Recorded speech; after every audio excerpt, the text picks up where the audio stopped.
નમસ્કાર, આપ જોઈ રહ્યા છો નેશન પ્લસ ન્યૂઝ. હું છું આપની સાથે Hetal.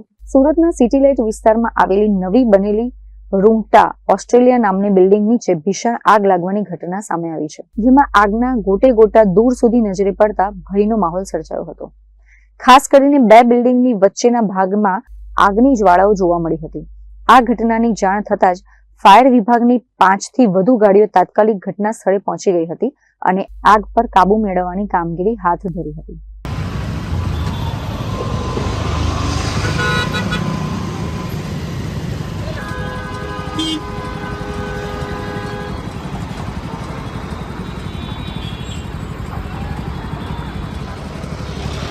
Bureau report, nation plus news, Surat. સમાચારોના સતત અપડેટ મેળવવા માટે અમારી નેશન પ્લસ ન્યૂઝની યુટ્યુબ ચેનલને સબસ્ક્રાઇબ કરો, બેલ આઇકન દબાવો અને જોડાયેલા રહો ફેસબુક, ઇન્સ્ટાગ્રામ અને ટ્વિટર પર.